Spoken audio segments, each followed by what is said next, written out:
Hello, and welcome to another episode of the Med School Minutes podcast, where we discuss what it takes to attend and successfully complete a medical program. This show is brought to you by St. James School of Medicine. Here is your host, Kaushik Gua. Welcome to another episode of Med School Minutes, where we talk about everything MD related with a focus on international students, specifically Caribbean students. Today's episode is slightly different in the sense that the topic of discussions was largely driven by the students, where they wanted us to talk about the process for Canadian students. Incidentally, in our student body, we have about 40% of our students who are Canadian. Historically, they've had no issues matching into U.S. residencies, as well as Canadian residencies. But typically, most of our Canadian students want to stay and continue to stay in the United States and work in the United States.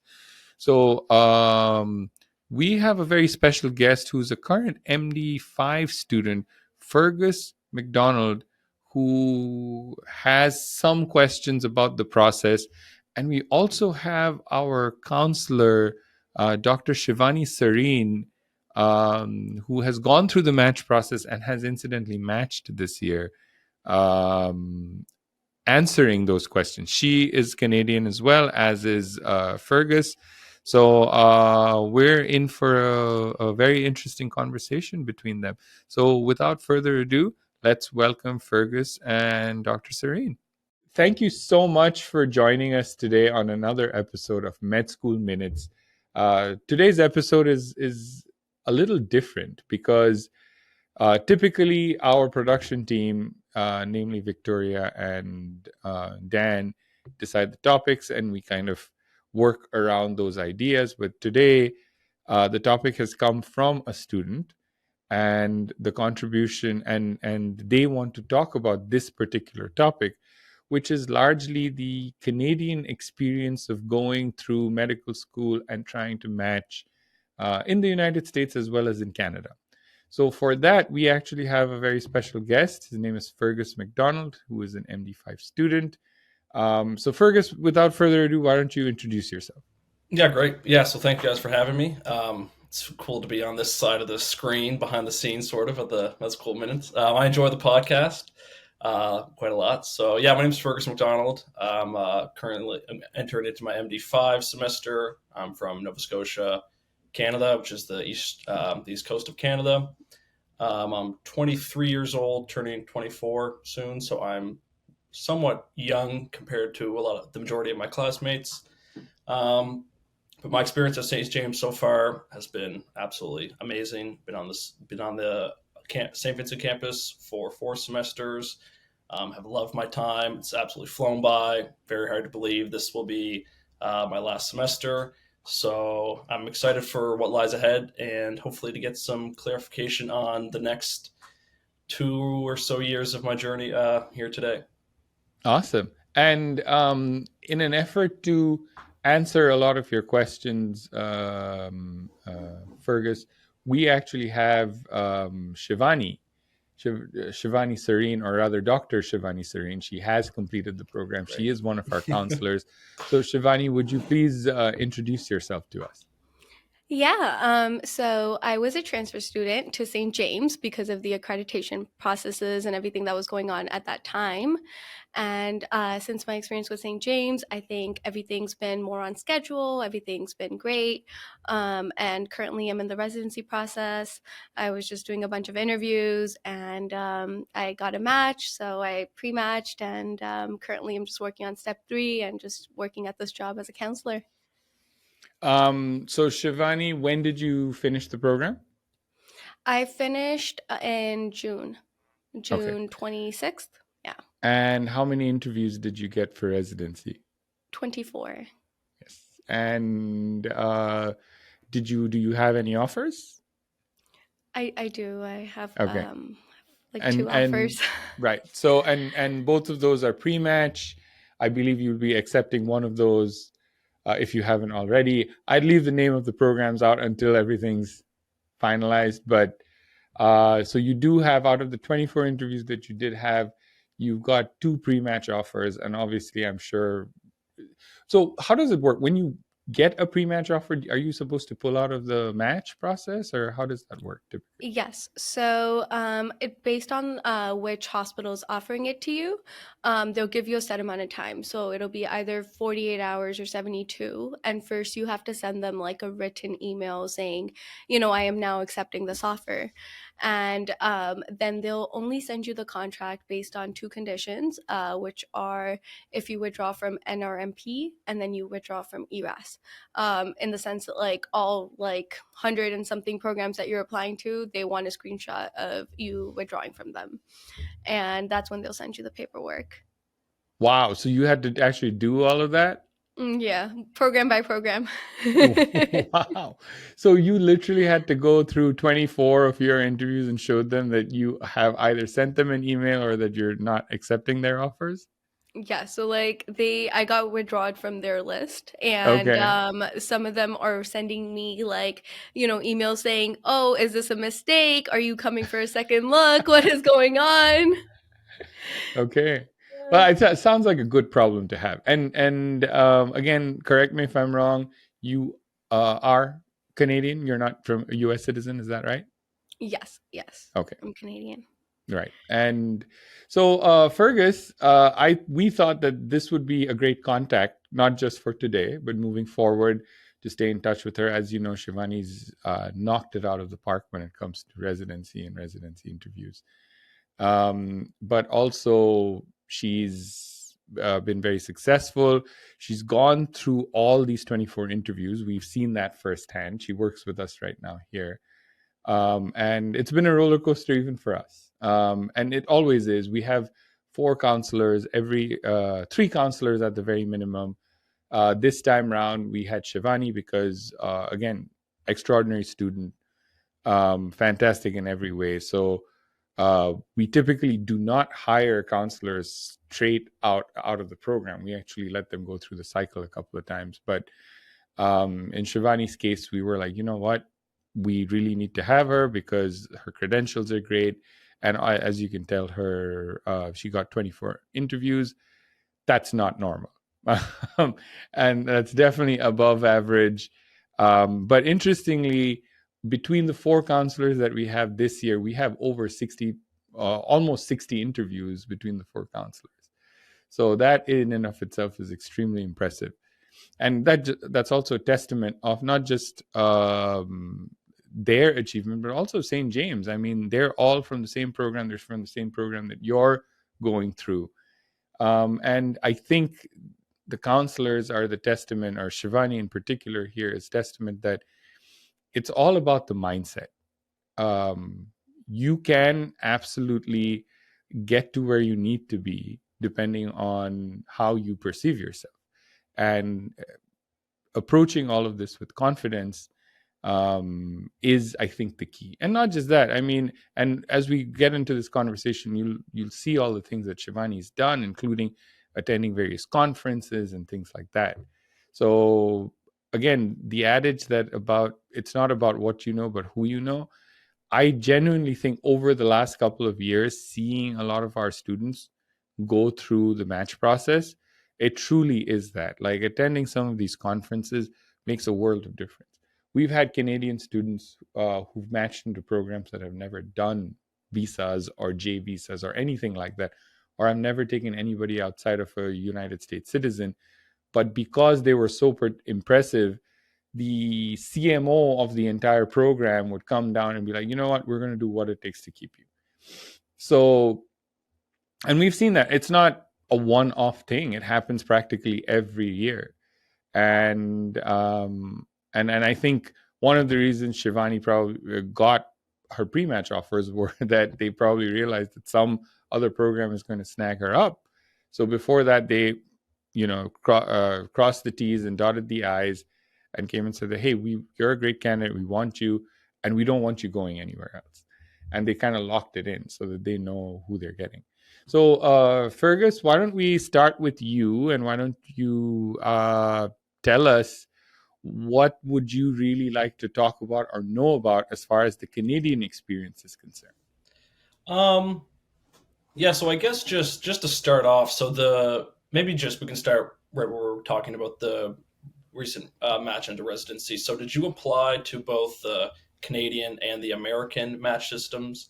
Because I No, know. so I only applied to the American just because I only had US clinical experience, and now it's pretty easy to transfer over. So as soon as you're done residency, you don't even have to do the Canadian exams. So I only applied to the US system, but I think, like Kaushik said, the way I got all my interviews was the conference. I was like super extra prepared when going to Kansas.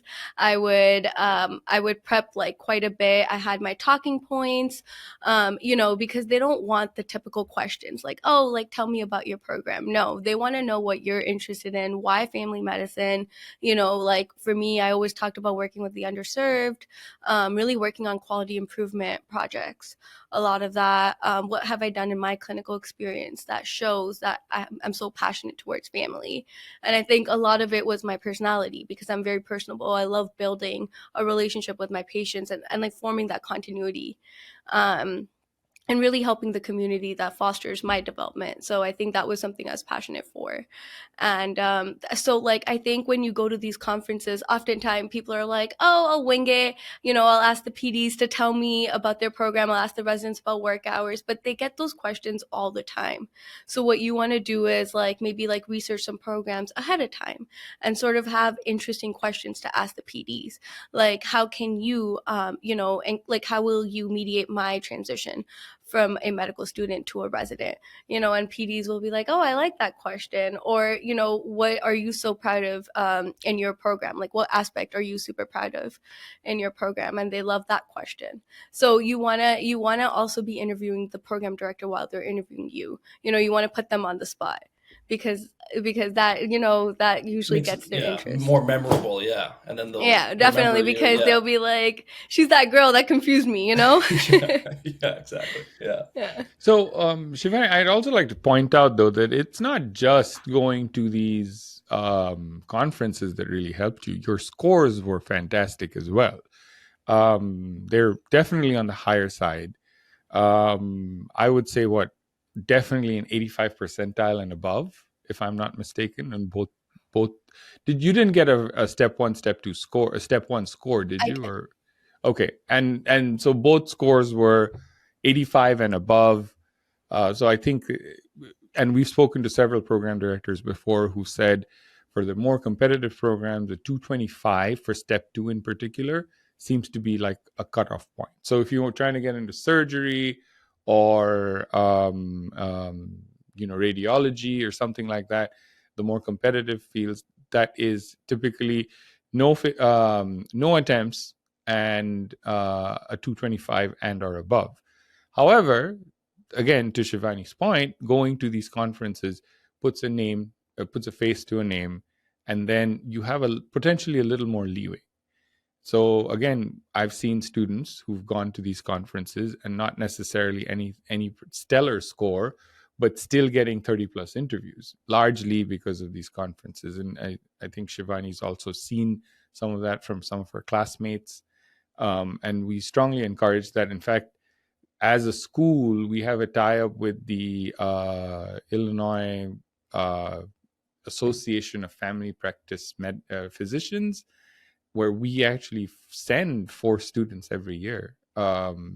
So again, it really helps staying in touch with us, telling us what you want to do.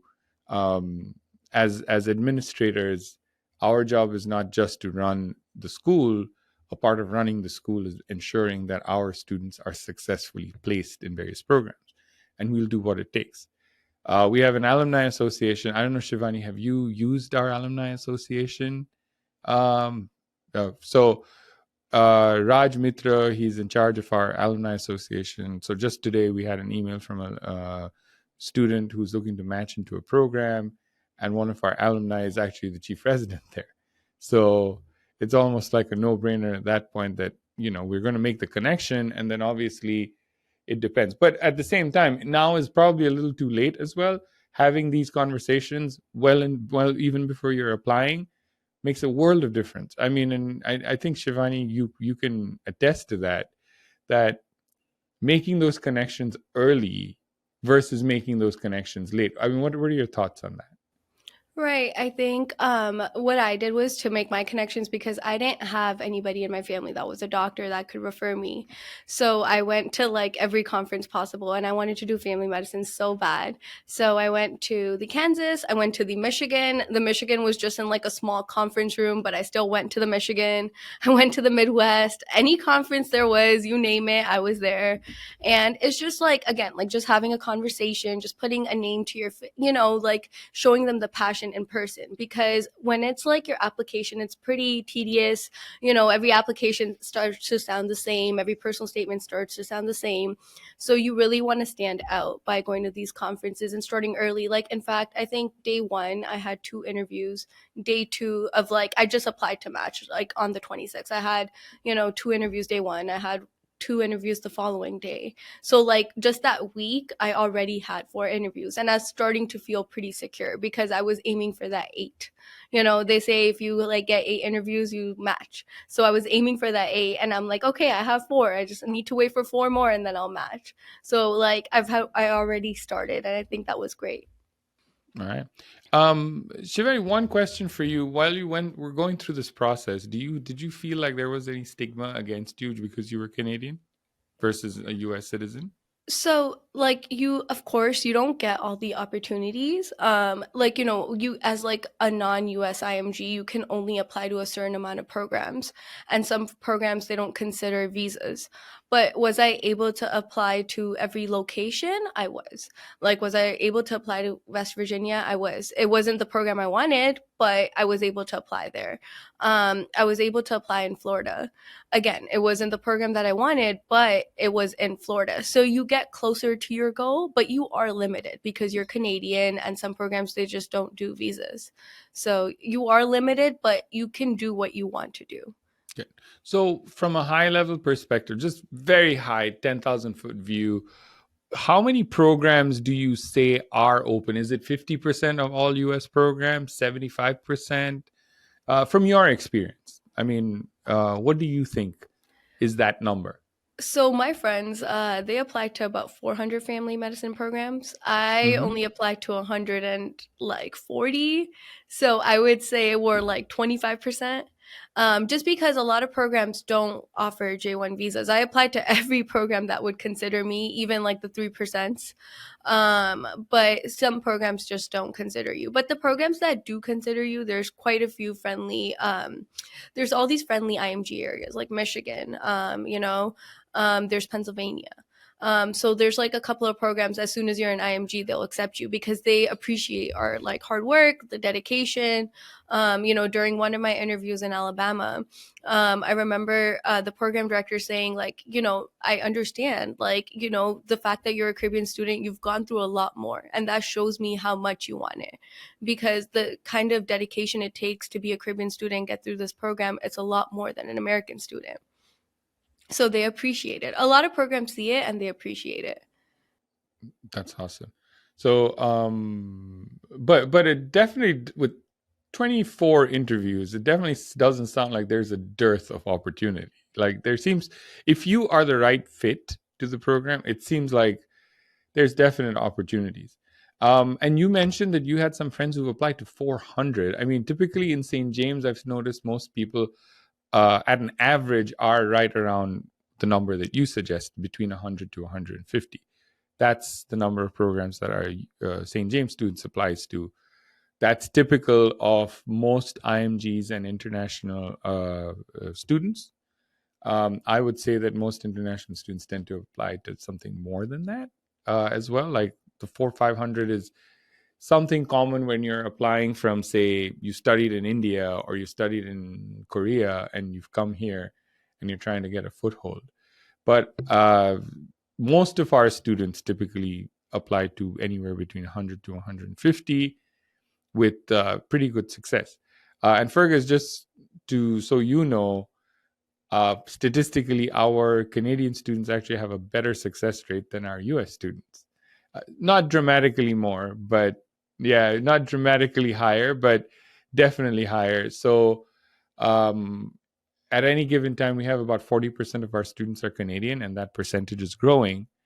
And they actually do just as well, if not slightly better than our American counterparts do. So I don't think that being Canadian is any disadvantage whatsoever. And again, I mean, we have Shivani here who can attest to that, that the number of interviews that you can get, the number, if you apply smartly and do your homework, and I can tell you Shivani did her homework. She knew exactly where to apply. She researched the programs. What you don't want to do is just blindly apply to, say, 400 programs without really knowing what you're doing, and then figuring out of the 400, 300 don't even do visas. Like, that's a pretty big waste of money. Whereas with her, and not just her, we have another counselor also who is very well rounded and who's very focused on the kind of programs, the way they've done their research. I think that that's what truly made them stand apart. When so Shivani, why don't you talk to us about one of your typical interviews? You've gone through enough of them to be able to kind of give us an idea. Does the conversation ever veer towards the fact that you're Canadian? No, not at all. I think normally they ask us about our clinical experiences. So that's like a well-rounded thing because we're in Chicago and they really appreciate that because the US clinical experience, they will take us over somebody that's, let's say, from India, right? Because we know how to speak to patients, we know how to communicate, we know how to navigate healthcare systems, we know how to use like certain types of EMRs. So normally during interviews, like, I think to be successful, like Kaushik said, you really have to do your homework. Like you actually have to like research the program. You want to find that one little detail that like, they might love. Like one program, I remember I was searching on their webpage and they had this mobile street medicine program, and I read about it, and it turned out like the previous PD is now leading this program, and they were friends. And as soon as I brought it up, the program director that was interviewing me, he was like, yeah, that's my mentor, how did you know that? And then like automatically we formed a connection. But like, I mean, I would research on their Facebook pages, their LinkedIn. Like when I'm interviewing the day before, I'm like prepping for like 6 hours. I'm going in through everything they've done, their research papers, like anything I can formulate a connection with, I will read about it. Yeah. And I cannot emphasize this enough, that when you're applying for a residency, you're applying for a job. This is a job interview. It's not an academic interview. Getting into medical school and the interviews that you would have at medical school, which is in all likelihood the last interview, the process that you went through, is dramatically different from a residency interview. A resident, if you get to the interview point, it clearly establishes that to the program director that you know your material, because they have all these set AI filters on their application process. If you've gone through those AI filters, they know that you've got the scores, you have the knowledge base. What they're really trying to figure out in those 20 to 40 minutes of interview that you have with the candidate live, they're trying to figure out, can the program director stand you for 60 to 80 hours a week that you would be working? And that's really what it is. And that's what Shivani pointed out, is that you're trying to create a connection. You're trying to be a person who's interesting, because it's easy to spend 60 to 80 hours with an interesting person versus somebody who all they know is medicine, and that's all they're talking about. And it's the same thing that we look at when we hire our counselors. We look at well-rounded people who know their stuff and who are really willing to work hard. And that's the hallmark of our counselors. And obviously every year we've had every single counselor match into a residency program. So that speaks volumes. So Fearghus, any other specific questions on Canadians? I know we kind of dealt with only one topic so far. No, that was good. No, everything is just super, super informative. And it's great to have both of you talking about kind of both sides. But I was wondering, so was there a point that you decided that you wanted to do residency in the States as opposed to going back to Canada? Was there some time in like your third or fourth year that you made that decision? Yeah. Also, it was like the timing of everything. By the time I finished my board exams, I was just in perfect timing for residency in the US, but also because, US is like the top healthcare system. Like, whenever somebody needs healthcare, be it an actor, an actress, even from India, where do they come? They come to the States. And I wanted to have that top level education. I don't know where I want to practice yet. I haven't decided. That's still something I'm contemplating, but I wanted to learn with the top talent. I wanted to learn the top healthcare system. I wanted to be well versed while practicing. So that's why I chose to practice here and do my residency here. Right. And again, this is from experience from several years talking to several Canadian students. The salaries that a typical hospitalist commands in the US versus Canada, if I'm not mistaken, it's well over twice the amount. Even during residency years might be more or less comparable, but post residency, again, this is not factoring into the fact that you can potentially have a private practice in Canada as well. And obviously you're up. So at that point, you're an entrepreneur, but then same thing here. But as a hospitalist, where you are quote unquote salaried and working for a hospital or a group where you're getting a typical salary, that is a dramatically higher in the United States. That's why a lot of very, very competent physicians want to come to the United States, as opposed to staying in Canada. And I will also go out on a limb and say that Canada has about 1/10 of the population that the United States has. But despite that, their dearth of physicians, that physician shortage, is a lot more acute in Canada than it is here in the United States.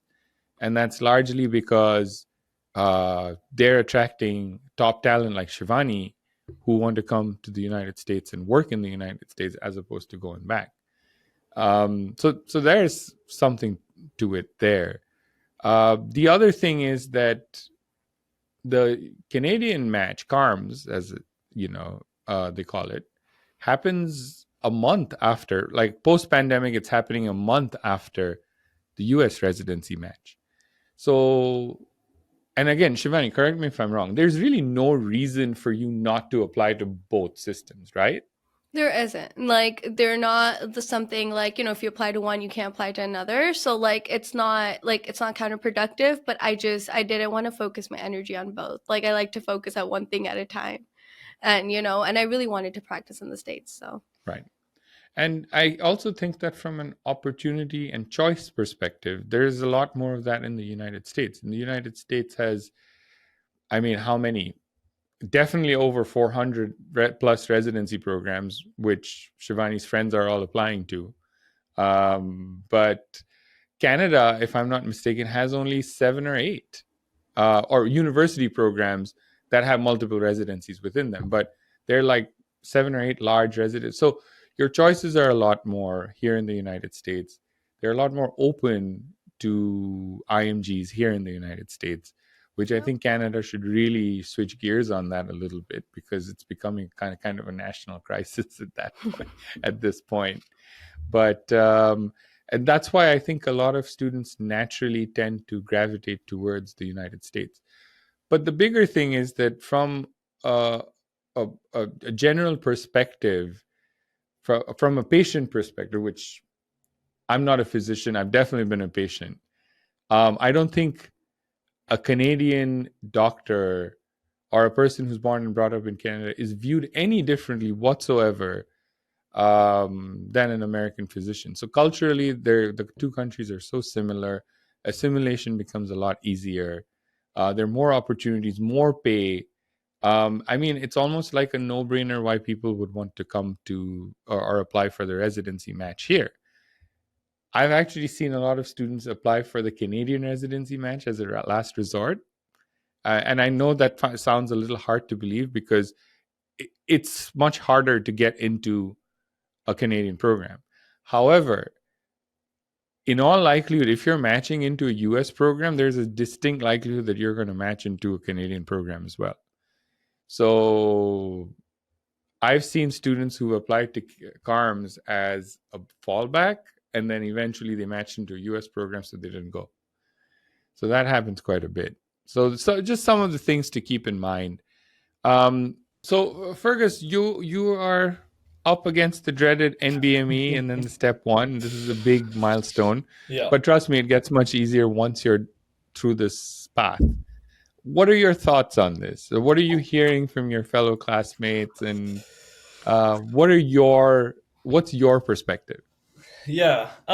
Definitely a stressful time of the year, especially right now. I fly back tomorrow, actually, down to class, and we start on the 9th, I believe. But essentially, it's just been a buildup ever since MD1. Realistically, all you see the MD5s in the school. You see them walking around, and everyone's just like, it's just a constant slow buildup towards comp and step. But me personally, I feel like, I don't know, I like to think I'm a pretty mellow, kind of chill person that I can see kind of the whole bigger picture. And it's not like I'm not surprised at what's going to happen. I feel like I have a pretty good understanding of what's about to happen, the pace at which things are going to go. But I think above all, I'm excited. I feel like even from MD1, I was just excited to get into exams, get into quizzes. Let's get to MBMEs. Let's just keep going. Like, I feel like I want to get to the point where, I don't know, maybe I'm in clinicals and I feel like I'm doing something, because I came right out of my undergrad. So I've essentially have been in school in a classroom setting for the past 5 years now. So it'll be 6 years almost. So I'm to the point where I'm like, okay, I want to get through all this stuff, do the best that I can, and just continue on this super exciting journey. So I know it's extremely stressful, but I feel like we've been prepared very well up until this point, and that hopefully these next 4 months go smoothly and according to plan. The funny thing is, Fearghus, that you mentioned that it's extremely stressful. So after we heard from Shivani that she got a pre-match, we actually came and asked her, so how are you feeling now that, not just it's light at the end of the tunnel, you've basically made it?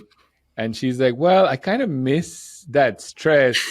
So to the point that I actually started studying for step 3 now. So, because I really want to keep that momentum going. So Fearghus, what you're calling stress today is something that you are probably going to miss, just like Shivani is. I think along the journey, you just become a masochist and you're just like, okay, but I have no goals now. I have nothing to wake up for. Yeah. So, and I'm like, everyone's been telling me how hard residency is and how it's hard to do like that 18-hour exam, because step 3 is 18 hours. Yeah. So I'm like, you know what? Let me get this out of the way so I can only focus on residency and search up like guidelines when I'm at residency, and I don't have to, worry about the standardized exam. Yeah. But I hope you're taking away one thing from the conversation with Shivani, is that she's obviously extremely well planned. Like, she's moved ahead 3 years into her residency to figure out that, hey, you know what? I have time.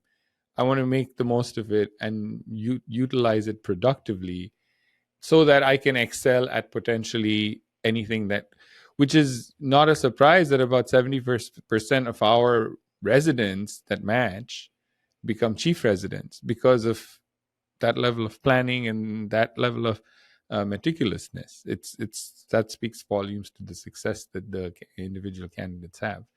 But what about other students from your group? What are their thoughts? Because, if I had a dime for every time somebody sent me an email saying that the NBME is unnecessary, or how the NBME is not used by other schools, which is completely factually wrong. We've done a survey, and the American Medical Association has said that nearly 75% of U.S. medical schools use the NBME as a screening test or a final to their pre-step 1 semester.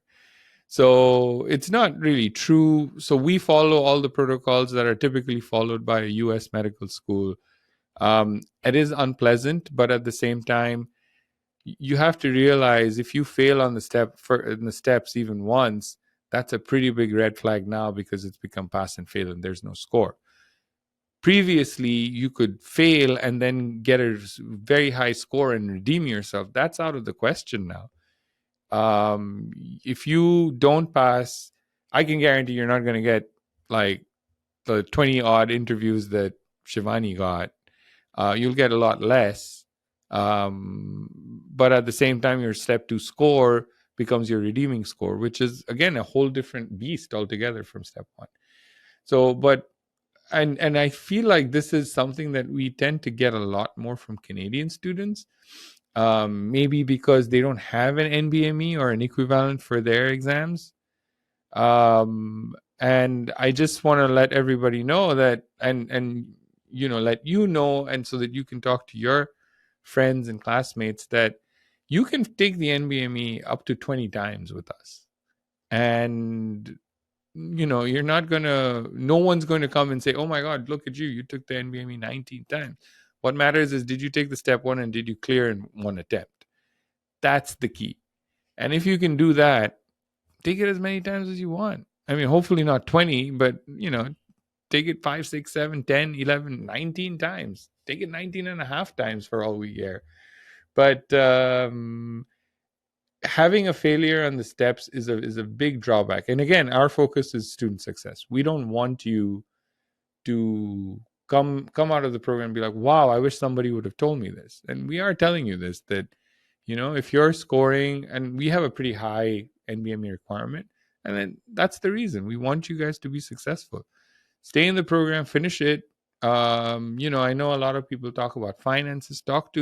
Reach out to our finance department and talk to them. If you've been a consistent payer for the first 4 or 5 semesters, they will work with you, and they will cut you some sort of payment plan or something, so that you can focus on your steps. We want you to be successful. Shivani will have the privilege of seeing us go through a match process this year, and it is one of the most emotional roller coasters that we have every year. Like, we are high-fiving. There are tears of joy, tears of sorrow. Certain students that we want to see match may not match, etc., etc. But it's an amazing time. And if you are in Chicago, we actually have a match party that day, or not that day, but that Friday. And I strongly encourage you to come out, or any of our viewers who are in town, please come out and meet the alumni. But one thing I will guarantee is that with St. James, any alumni, whether Fearghus, it's you reaching out to Shivani down the road, they will move mountains to make sure that another St. James student has a little bit easier of a time getting into residency. And that's been the hallmark. We have over 700 plus matches in the United States, or practicing physicians as we speak. Every single one of them will bend over backwards and move mountains to make sure other St. James students don't have to go through what they went through, and their time is much easier. I can attest to that, because the counselors before, like Dr. Hanan, Dr. Nguyen, they've helped me so much during this process. I remember before my first interview, I called Dr. Hanan. I was like, I don't know what to say. I don't know what I'm going to do. And he's like, breathe in, breathe out, say it to me. And then he practiced with me for like a whole hour. And he didn't have to do that. He was busy in residency, but he did.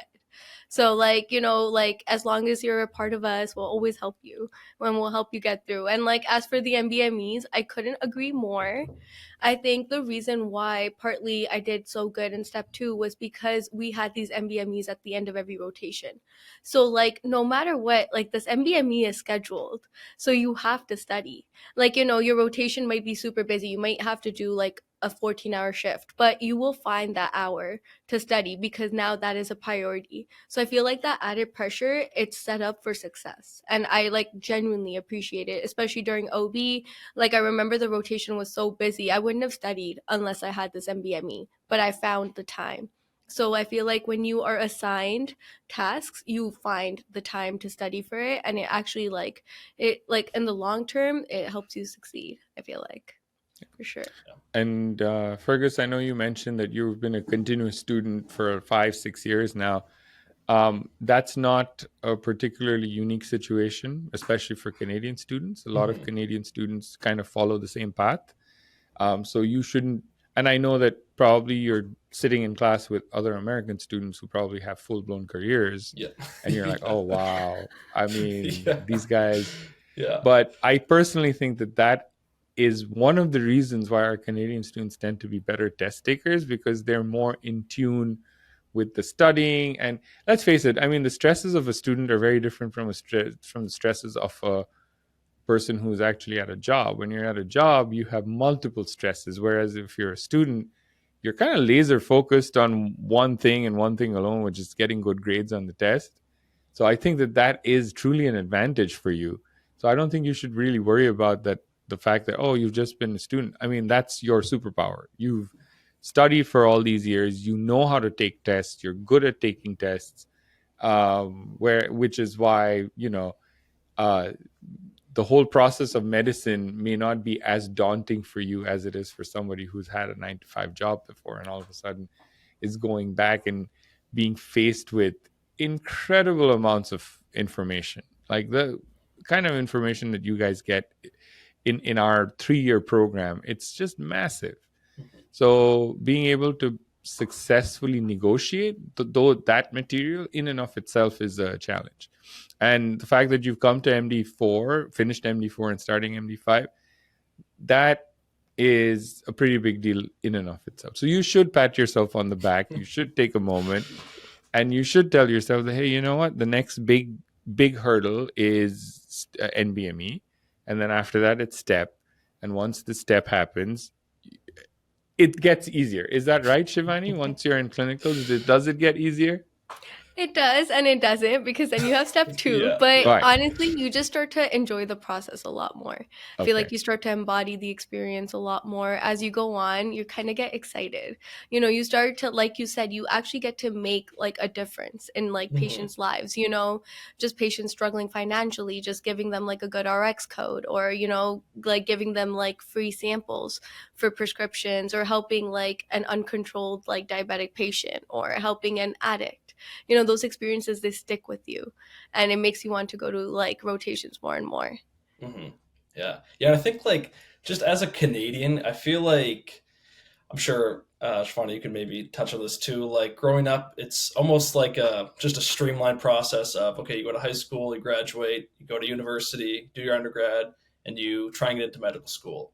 And I know personally, um, 20, 30 people that I know of, you apply to medical school, you don't get in the first year, you go to your master's, post back, you apply again, maybe you don't get in, maybe you do, and the cycle just kind of continues where people end up taking 4 or 5 years sometimes just trying to get into medical school in Canada, where I was just sort of like, I don't know if I really want to. By the time I could get into school in Canada, I could already be graduated from a accredited school in the Caribbean and already be on my way. So I was just sort of thinking, like, why? I don't know. I could just stay here and do a post back, do a master's, maybe do a nursing degree, something like that, boost my CV, um, or I could just jump right into it. And being in a classroom with people who have done that, or people who have had careers as nurses, 10, 15-year careers as nurses, and I'm sitting there and I'm 20 some years old. There's a few of us in the class that are on the lower end at the 20s. And then there's people in their late 30s, 40s who have careers and families.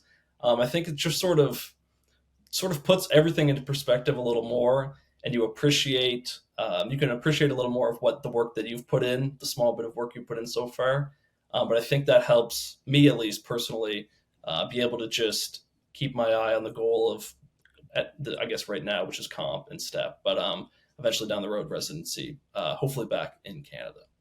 Right. I mean, Fergus, what you just mentioned is the very definition of being focused. Like in your case, I mean, you have the clarity that a lot of people don't have. I mean, at the end of the day, what's the goal? I mean, our lives are limited.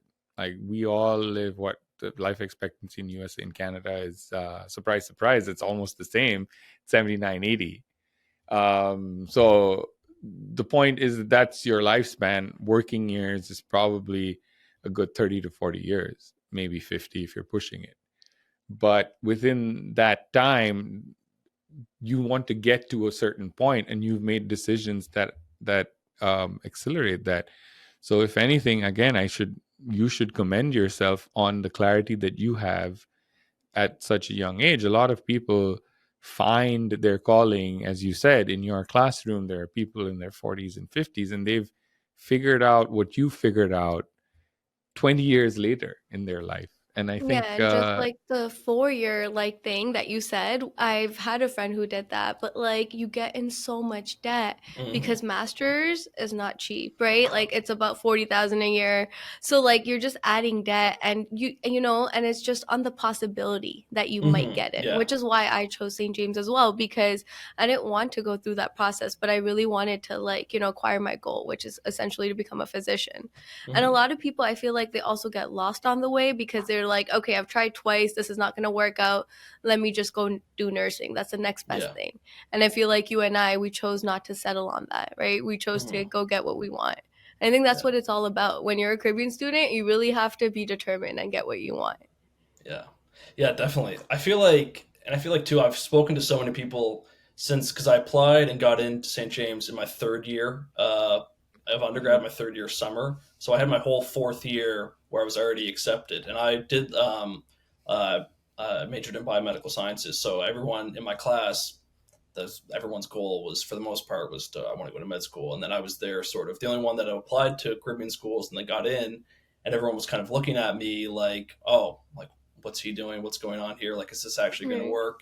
And now I'm already here, second year, things like that. So I feel like if people, I don't know, I hope that more people reach out to me, and that Canadians specifically start to appreciate the Caribbean medical school system much more, and that the stigma, I know everyone, that's always a hot topic and sort of been debunked and whatnot, but it's just, I still to this day, there's still so many physicians that I know, so many of my professors of undergrad, everyone's like, oh, are you sure? Like, is this going to work? Like, are you positive of all the accreditation? Can you actually come back here and all this stuff? And I feel like it's been the same old for the past 20 years, where physicians have continuously been coming back. So yeah. I know what you're talking about. Like, I feel like the stigma, everything, it just comes from like the lack of knowledge and the lack of research. I feel like, you know, it's just like we're focusing on those two aspects, because a lot of people, they'll go to like unaccredited schools, like Kaushik was talking about earlier, right? So like, and they don't succeed. And then those Caribbean stories, you know, they travel around. I feel like if you go to an accredited school and, you know, like, I feel like there's a high chance of you passing, because they're structured just like the American schools. It's just like, for us, it's like a great pathway, you know, it's almost like an alleviance. I feel like, you know, it alleviates us, and I think it's a great pathway. I just think people don't have enough insight, enough knowledge, and when you don't have enough knowledge and education about something, you know how it is. It just goes around. Yeah. And one thing I will also add to that is that in the United States, so in theory, yes, there's a lot of stigma among people who don't know any better.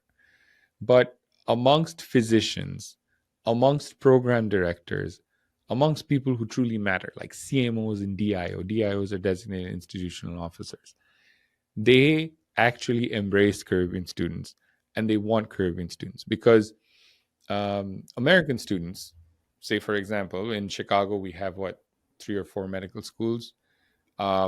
Most of these 3 or 4 medical schools, all these students are probably going to match into a program in Chicago. They will literally not go to a suburb of Chicago. They will want to stay in Chicago. Program directors get a little tired of dealing with that. Whereas Caribbean students, they'll do what it takes to get where you need to be. And program directors appreciate that. And if anything, I will go out on a limb and say that there is, if anything, once you've gotten to the interview stage, coming from a Caribbean school is practically an advantage at that point.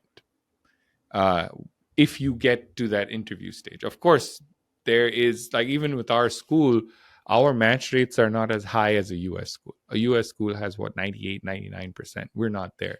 We're in the high 80s. And I'm being very open and honest with you. So we have a higher percentage, but the question is, you're paying about a third the cost to come to St. James, And essentially what you're paying for is the risk differential. Is it worth $60,000 to $100,000 to you? Like that additional 10% of security that you're going to get going to a US school, or even a Canadian school for that matter, is it worth $100,000 to you? Because a US program is what, 200,000, 250, if I'm not mistaken. Our program is 100, give or take. If you don't have confidence in yourself, yes, I think that might be worth it. For somebody like Shivani, that's a no-brainer. We have another gentleman here called Darren. Again, 20 odd interviews. Again, for him, same thing. He was like, I was confident in my ability. I knew what I wanted to do. Just like you, Fearghus. He came here, he had a goal, he did it. So that's the big advantage of the Canadian students, is that they're a lot more focused. They know a lot more. They've actually done a lot more research than the average person. But I can, again, assure you that there is really no stigma in the profession. There might be some stigma, but then you have that kind of weird stigma from patients all the time. Like, for example, I have a friend of mine. She was the head of the ER at one of the biggest hospitals in Chicago. She was telling me that when she would come to see a patient is in a critical condition and they refuse to be seen by a lady doctor. So no matter where you go, you're going to have weird prejudices, and you have two choices. One is to brush it aside and do what you're supposed to do. Or you let that weigh in on you, and you're like, you can tell yourself you're not good enough. But just don't listen to the naysayers. The naysayers are the ones who aren't in medical school. That's the weirdest part. And that's what I'm trying to point out, is that anybody in medical school, they can be from Harvard, or they can be from like another US school, or they can be from another Caribbean school, or they can be from another country. They will respect physicians no matter what. Whereas the person who isn't respecting physicians is a person who's nowhere near the profession. So, I mean, you will never find a nurse who's going to come and say, I'm not going to work with you because you're from a Caribbean school. That's never happened in history. And that'll never happen. I mean, you will find a random patient here and there, but then the random patient can say random things about random people. As I said, this particular friend I just mentioned, she's from one of the top programs in the United States. She was subject to prejudice. So prejudice is something that'll follow you. I mean, it'll weigh you down if you let it weigh you down. I mean, so I wouldn't think that, and I've always told this to our students, going to a Caribbean school, you can either have a chip on your shoulder or a halo around your head. People like Shivani and our other counselors and all our successful students has used this as an advantage, saying that, you know what, I went and studied in a completely different country. The culture is different. The race is different. During my interviews. Yeah. The race is different. When you're on campus, you must have been a part of health fairs. You're treating local population with questionable to limited levels of education, but you're communicating effectively what their issues are. These are experiences that most American students don't get. This is exposure that they don't get. These are things that will make you a better doctor eventually when you come in and practice, whether it's in Canada or the United States. And you need to let your program director know that when you have these interviews, because they appreciate that. A lot of program directors have come and told me that the kind of exposure that our students are getting from the health fairs is exposure that students well into their residencies get here in the United States. So these are things, again, I mean, you could go to an interview and be, you know what, I'm an IMG. Yeah, I'll take whatever you give me. Versus, hey, I'm an IMG, but look at all the things that I've done that you don't have anybody on your roster who's done this. So that's why I keep saying you can wear your Caribbean school as a halo around your head or a chip on your shoulder. It's your choice entirely. Yeah, and like some effective ways like I used our Caribbean school is like I, demonstrated like so much resilience and adaptability. From moving to like, the island and then moving to Chicago. I think that's something I spoke about, and I think program directors love that because we're going to be in situations where we have to be adaptable and resilient, and they're going to be like, well, an extra patient was admitted, can you handle this? And I'm like, of course I can. Or they'll be like, can you handle this environment? And I'll be like, yes, I've lived in so many places. Let me tell you about that, Or they'll be like, how can you bridge the gap between underserved communities? I'll be like, well, something that I found effective was health fairs. And, because then you get to know the community's needs as a whole and you don't get to assume, the community tells you. So that's an answer they loved. I feel like if you encompass all your experiences positively, like Kaushik said, they really appreciate what you have to bring to the table.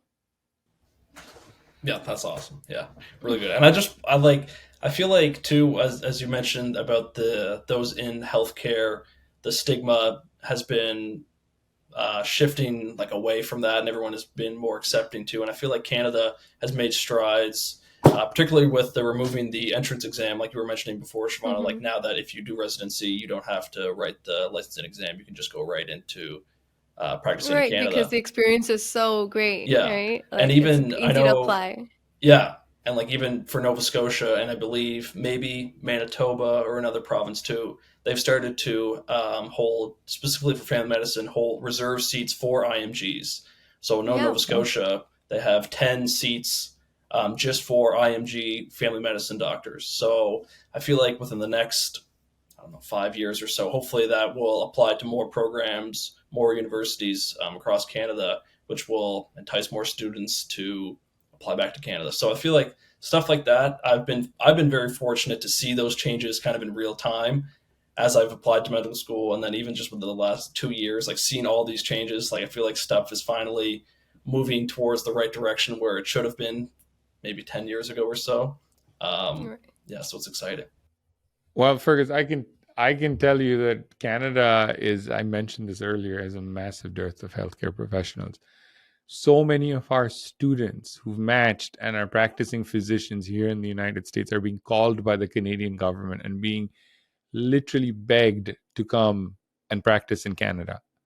So during COVID, we had people who were retired, former faculty members, who are calling us at well into their 70s, calling us and telling us, the Canadian government is calling me and asking me to go practice medicine. I don't know. I don't want to do that. I mean, I just really, I'm retired. I've been out of medicine for so long. But the Canadian government is willing to bend over backwards to get folks who've been out of medicine for decades back into the program without any support or anything. Just say, hey, since you went to medical school 20 odd years ago, here you go.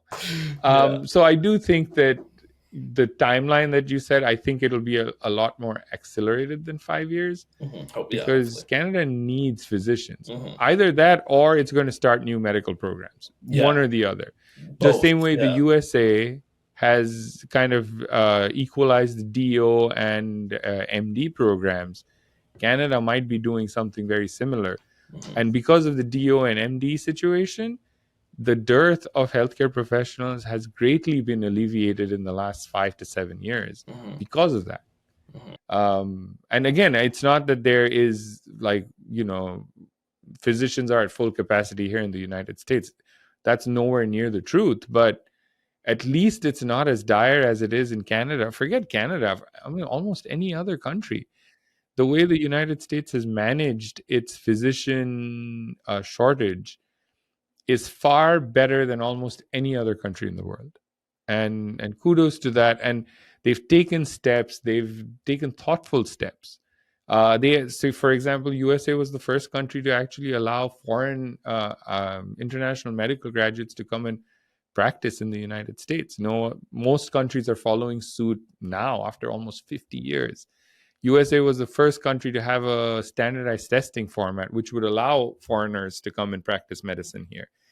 These are some of the great things, which I would say is one of the reason a lot of Canadians want to come to the United States, which is the reason that Shivani pointed out.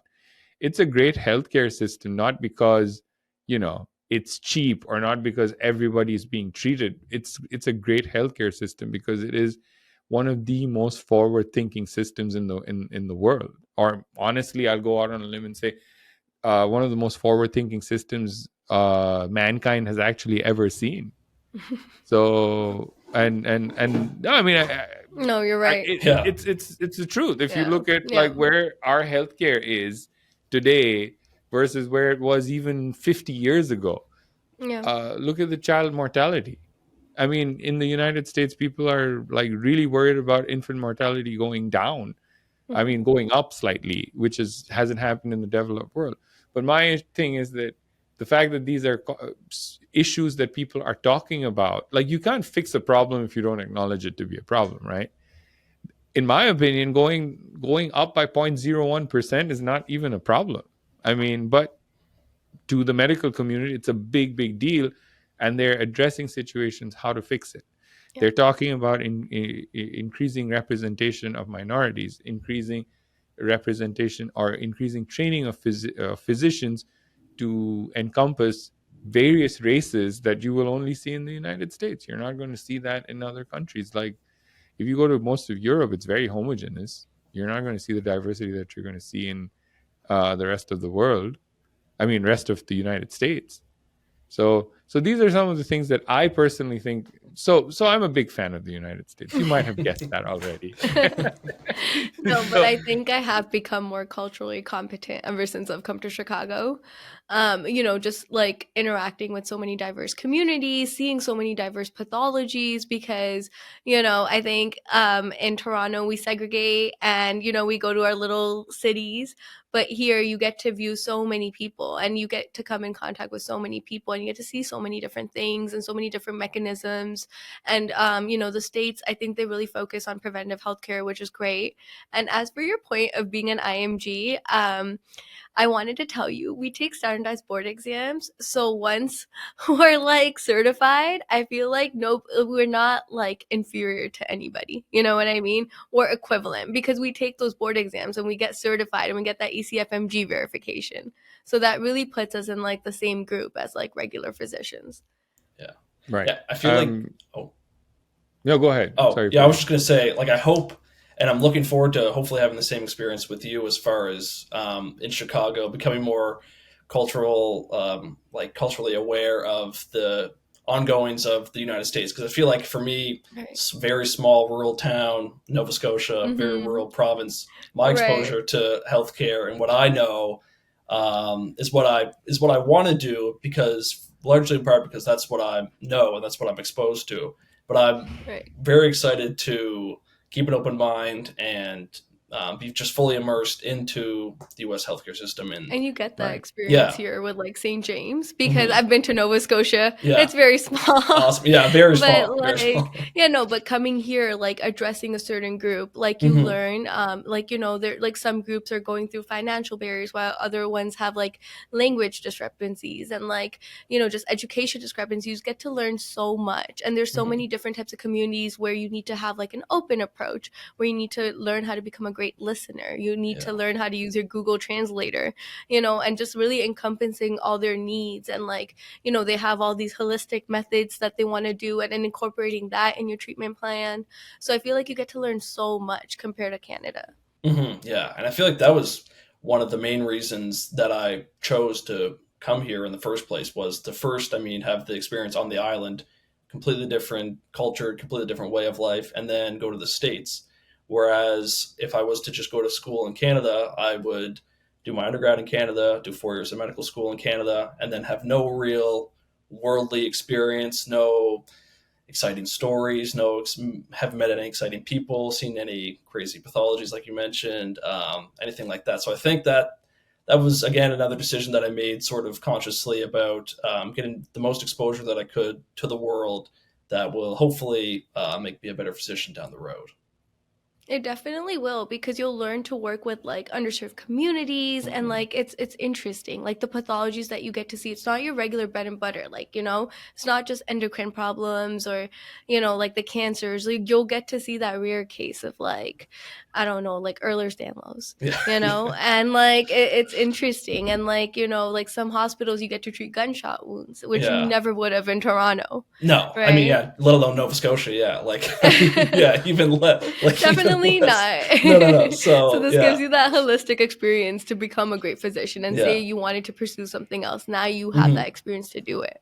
Right. And I feel like that's kind of sorry. No, I was just going to say, Fearghus, I also want to encourage you that obviously Chicago is a great hub.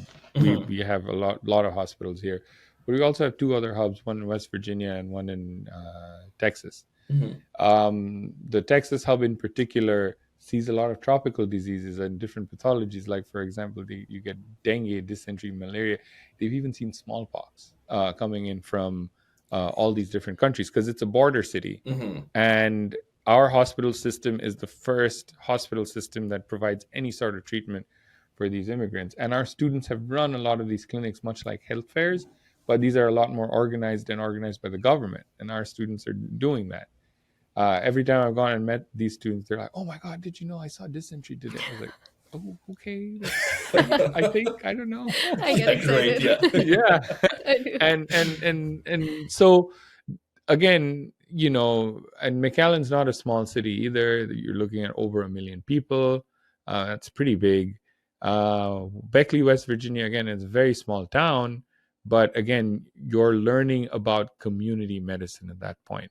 And all of our students kind of match into the residency programs where they're rotating. So that's something we pride ourselves on very much. So in Texas, in fact, Texas is actually building residency programs because, and this is testament to you and Shivani and all of our former students and current students, as to the quality that you've brought. Because we've been rotating with about 5 years with South Texas. South Texas's health system has gone, and they're developing their own residency programs because of you guys, because they were so impressed by, and St. James is the only other school that rotates there. There's no other school. They've been like, wow, this is amazing. And we want these guys to come in and work here. We want to see them long-term in our hospital system.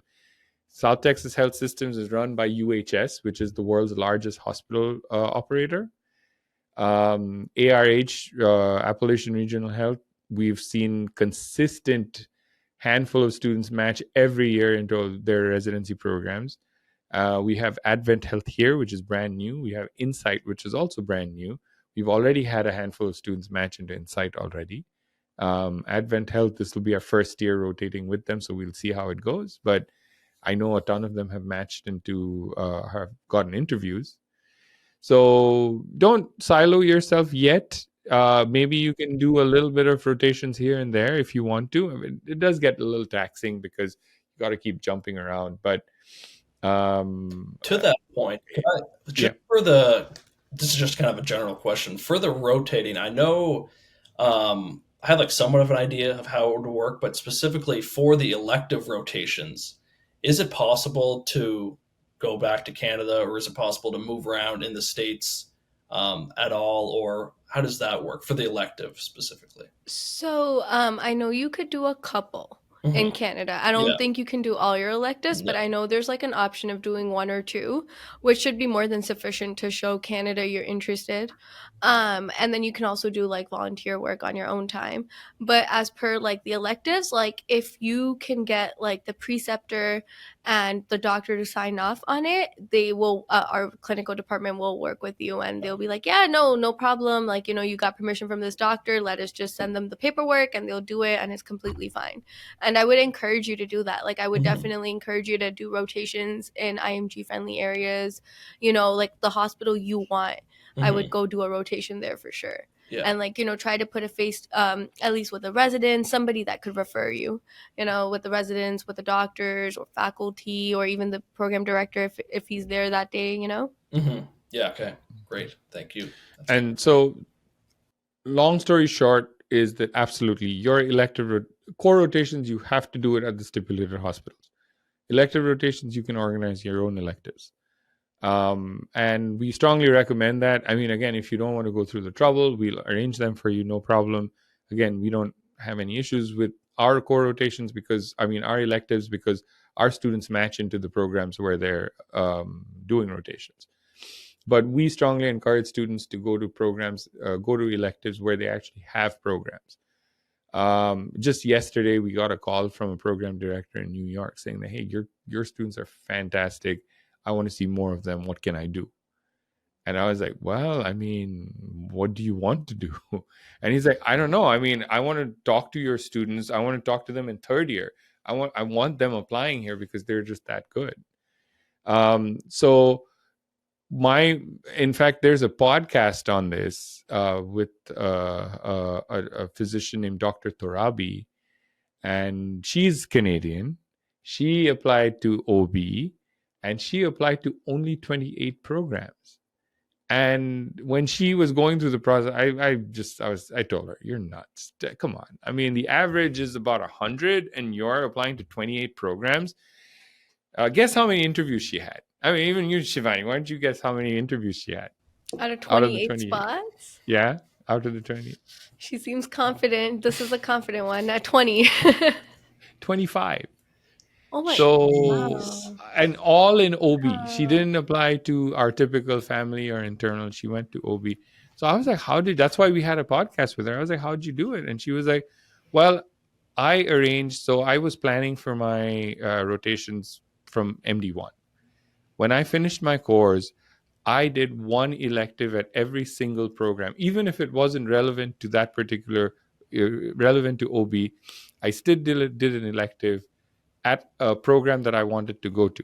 So every single application that I made was never a cold application. Either the program coordinator or the program director knew exactly who I was.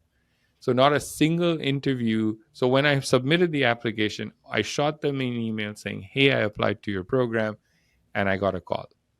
So something to keep in mind. To your point, Fearghus, as you said, can you arrange your own rotations? Yes, you can. If there are programs that you want to be a part of, if there are people that you want to work with, absolutely. Please, we strongly encourage that. Go ahead and do that. Obviously, you have your core elective rotations. We can arrange those for you. But if you think that you have a better opportunity at some other program or some other hospital, please go ahead and do that. Okay. Yeah, thank you very much. Yeah. Really good to know. But one thing I really like, now that you're in MD4 going or MD5, now is the time you need to start thinking about specialties. I mean, you wouldn't really know much until you start your rotations. But again, I mean, you should have some sort of idea that, do you want to go into OB? Do you want to go into peds, family, internal? You decide. But start thinking on those lines. Start thinking about like regions where you want to match. Do you want to stay in the United States? Do you want to keep both options open? Everything is your choice, but at the same time, you really need to plan a little bit for it. This is not something that you just wake up one fine day and throw in a bunch of applications and you're going to match. That's not how it works. This is a two-way street where you get out as much as you put in. And I think, as I said, Shivani, our Canadian folks have typically had a lot of success here in the United States. So it really breaks my heart when Canadian students come and tell us that, I didn't know about this, or I didn't have enough information. And that's why we really appreciate you bringing up this particular topic, because we want to talk about all the issues that Canadian students face. So you have like the students like Shivani and Darren who are like stellar. They go through the program. Like typically they're so good that they're not even calling us and bothering us for anything, that they're just going through the motions and finishing everything on their own. And then there are the other students who are not calling us and bothering us because they just think we don't have those facilities. But we want you to know that we want to hear from you. If you're looking for guidance, reach out to your faculty members, reach out to your preceptors, reach out to Joe Torres, who you will be dealing, and Michelle Specchio, who you'll be dealing with in your rotations. And we will get you whatever help you need. We also have a very detailed road to residency program, which it's going to start a little earlier. And I believe Shivani and some of our other counselors have done that or are instrumental in that, because we used to start it in May, and they said that that's too late. You need to start earlier so that our students can start thinking about it. So because of them, we're changing the structure of the program a little bit, but it talks about how to fill out ERAS, how to interview, and then it finally culminates with a mock interview session in end of October. So we have a lot of support services, and I just feel like our students don't know about it because the attendance hasn't been great at these. I mean, if we have 200 students every year, why am I getting only 30 students at these webinars? I mean, do the other 170 students not need help? I mean, that's definitely not the case, but so, I mean, anything you can do, Fearghus, to spread the word and encourage them to reach out to us. I mean, I know that from an administrative standpoint, yes, if a student reaches out to us, we're like, oh my God, student, is a troublemaker. But that's not the case with us. We want to hear from you, good or bad. I mean, there are certain channels that for negative reviews and stuff like that, you have to go through. But if you want advice, if you want to just generally talk, I mean, another example is we met another gentleman in rotations, brilliant student. He's having confidence issues. I mean, again, we're not therapists, but we can help. We can introduce you to as many program directors as we deal with. And if you're in Chicago, nothing like it. We invited him to all the dinners, all the networking sessions, everything. And then he's getting a view of program directors as human beings, as opposed to this esoteric figure that can make or break your career. They're human beings. Trust me, they really want you to like them, and vice versa. They want to work with you guys. So they're not alien beings that are larger than life, that's for sure.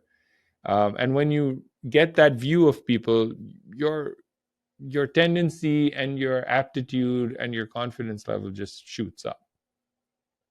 So yeah, I feel like for me, just so far, I feel like the biggest thing for me has probably been speaking to upper year students about all their experiences and how they've gone through. I've been super fortunate to have some great mentors even this far. But I think, awesome. Transparency. I think people, I don't know if they think that if there's a lack, even though from my point of view, there isn't. I feel like some people still have so many questions and are so confused about the process, but don't want to take that first step for whatever reason to just ask.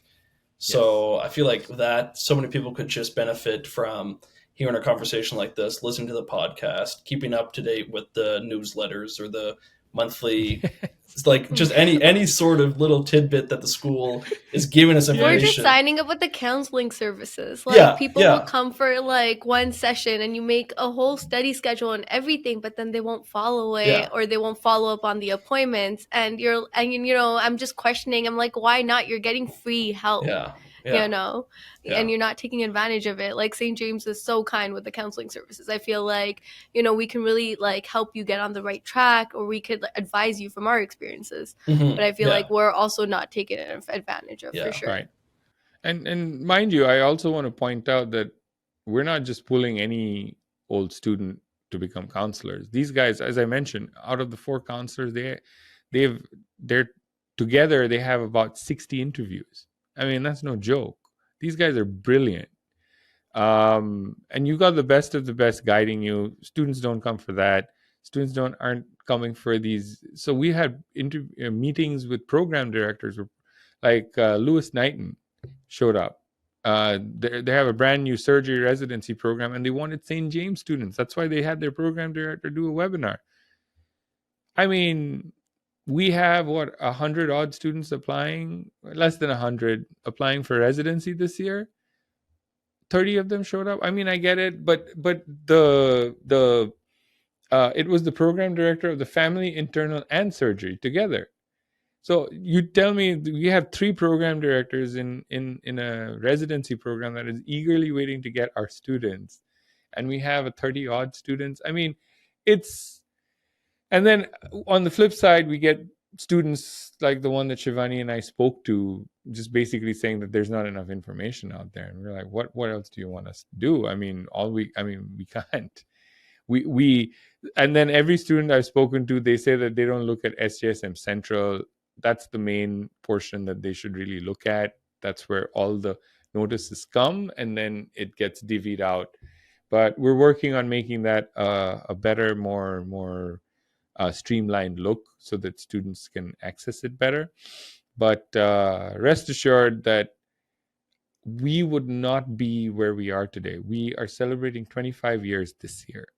We have over 700 graduates. We are officially the 5th largest Caribbean school when it comes to number of residents that we produce. But we couldn't get here without you, Fearghus, and all your classmates. And obviously, last but definitely not the least, is Shivani and our alumni who've been incredibly successful. And everything that we do for you and all the changes that you see, this will essentially be direct inputs from Shivani, Darren, Grace, and Pablo, who are our 4 counselors. They tell us that, hey, when we were students, you guys really sucked at these things. So we need you. Like, for example, as I mentioned, Shivani and Darren have clearly come and told us that, your road to residency, you start too late. It's just way too late. Most students have already figured out what to do or have already spent a lot of money trying to do this. So don't do it this late. Do it in March. So we're going to try to do it in end of March, early April, the road to residency program. But every improvement that we get, it's coming from the residents. I mean, without you guys, like, your success is our success. Like, we cannot be a successful school if you guys aren't successful. And I've said this to every student in the past. I'm saying this again. Beyond your immediate family members, no one is rooting for you more than we are. So keep that in mind. And just generally, I mean, are there any questions that we haven't really addressed or you really need to know more about? No, honestly, I feel like that cleared up a lot for me, specifically with kind of the residency, the matching process, and then the clinical aspect too, and just kind of overall. Because I feel like, I know, as you mentioned, like, it's hard to get by, like, oh my God, I have a path quiz this week, like, let alone thinking about residency and matching. Like, I feel like thinking that far ahead, a lot of us in basic science would struggle to do so. But the sooner that you can realize what the big picture is and what the goal is of, obviously, residency, the smoother sailing it should be. So I think hopefully this conversation can help clear up people's questions or concerns, specifically Canadians. Yeah. I'm very biased. As you're biased with the Americans, I may be a little biased with the Canadians. But I'm on your team. Yeah. Thank you so much, Dr. Sareen and Fearghus, for a lovely and stimulating conversation.